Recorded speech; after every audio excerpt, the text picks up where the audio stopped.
ಏಕದಿನ ಕ್ರಿಕೆಟ್ನಲ್ಲಿ ರೋಹಿತ್ ಶರ್ಮಾ ಮತ್ತೊಂದು ದಾಖಲೆ. 487 ದಿನಗಳ ಬಳಿಕ ಭರ್ಜರಿ ಶತಕವನ್ನ ಸಿಡಿಸಿದ ಹಿಟ್ ಮ್ಯಾನ್. ಆಂಗ್ಲರ ವಿರುದ್ಧ ಭರ್ಜರಿ ಗೆಲುವನ್ನ ಸಾಧಿಸಿದ ಟೀಂ ಇಂಡಿಯಾ. ಇಂಗ್ಲೆಂಡ್ ವಿರುದ್ಧದ ಎರಡನೇ ಏಕದಿನ ಕ್ರಿಕೆಟ್ ಅಲ್ಲಿ ಹಿಟ್ ಮ್ಯಾನ್ ಅಬ್ಬರ. ಇಂಗ್ಲೆಂಡ್ ಬೌಲರ್ಗಳನ್ನ ಚೆಂಡಾಡಿದ ಇಂಡಿಯಾ ಕ್ಯಾಪ್ಟನ್. ಏಕದಿನ ಕ್ರಿಕೆಟ್ ಮ್ಯಾಚ್ನಲ್ಲಿ 32ನೇ ಶತಕವನ್ನ ಸಿಡಿಸಿದ ರೋಹಿತ್. ಒನ್ ಡೇ ಆರಂಭಿಕನಾಗಿ 30ನೇ ಸೆಂಚುರಿಯನ್ನ ಬಾರಿಸಿದ್ದಾರೆ ಹಿಟ್ ಮ್ಯಾನ್. ಆರಂಭಿಕನಾಗಿ ಅತಿ ಹೆಚ್ಚು ಶತಕವನ್ನ ಸಿಡಿಸಿದ ವಿಶ್ವದ ಎರಡನೇ ಬ್ಯಾಟರ್. ಶ್ರೀಲಂಕಾ ಮಾಜಿ ಆಟಗಾರ ಸನತ್ ಜಯಸೂರ್ಯ ದಾಖಲೆಯನ್ನ ಉಡಿಸ್ ಮಾಡಿದ್ದಾರೆ. 45 ಶತಕ ಸಿಡಿಸಿರುವ ಸಚಿನ್ ತೆಂಡೂಲ್ಕರ್ ಲಿಸ್ಟ್ ನಲ್ಲಿ ಫಸ್ಟ್ ರ್ಯಾಂಕ್.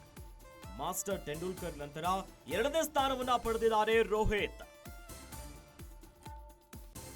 ಇಂಗ್ಲೆಂಡ್ ವಿರುದ್ಧದ ಎರಡನೇ ಏಕದಿನ ಪಂದ್ಯದಲ್ಲಿ 90 ಎಸೆತಗಳನ್ನ ಎದುರಿಸಿದ ರೋಹಿತ್ ಶರ್ಮಾ 7 ಸಿಕ್ಸ್ ಹಾಗೂ 12 ಫೋರ್ಗಳೊಂದಿಗೆ 119 ರನ್ ಅನ್ನ ಬಾರಿಸಿದ್ದಾರೆ. ಈ ಭರ್ಜರಿ ಬ್ಯಾಟಿಂಗ್ ನೊಂದಿಗೆ ಹಿಟ್ ಮ್ಯಾನ್ ಏಕದಿನ ಕ್ರಿಕೆಟ್ ನಲ್ಲಿ ಹೊಸ ದಾಖಲೆಯನ್ನ ಬರೆದಿದ್ದಾರೆ. ಭರ್ಜರಿ ಸೆಂಚುರಿಯನ್ನ ಸಿಡಿಸುವುದರ ಮೂಲಕ ಒಂದು ದೊಡ್ಡ ಇತಿಹಾಸವನ್ನ ಬರೆದಿದ್ದಾರೆ. ಇಂಗ್ಲೆಂಡ್ ವಿರುದ್ಧದ ಎರಡನೇ ಏಕದಿನ ಪಂದ್ಯದಲ್ಲಿ ಹಿಟ್ ಮ್ಯಾನ್ 96 ಎಸೆತಗಳಲ್ಲಿ ಶತಕವನ್ನ ಪೂರೈಸಿದ್ರು. ಈ ಶತಕದೊಂದಿಗೆ ಏಕದಿನ ಕ್ರಿಕೆಟ್ನಲ್ಲಿ ರೋಹಿತ್ ಶರ್ಮಾ ಹೆಸರಿಗೆ ವಿಶೇಷವಾಗಿರುವಂತಹ ವಿಶ್ವ ದಾಖಲೆಯೊಂದು ಸೇರ್ಪಡೆಯಾಗಿದೆ.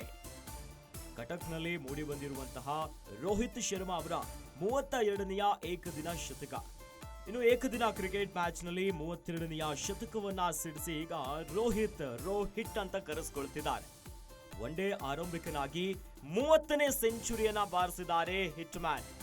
ಆರಂಭಿಕನಾಗಿ ಅತಿ ಹೆಚ್ಚು ಶತಕವನ್ನ ಸಿಡಿಸಿದ ವಿಶ್ವದ ಎರಡನೆಯ ಬ್ಯಾಟರ್ ಆಗಿದ್ದಾರೆ.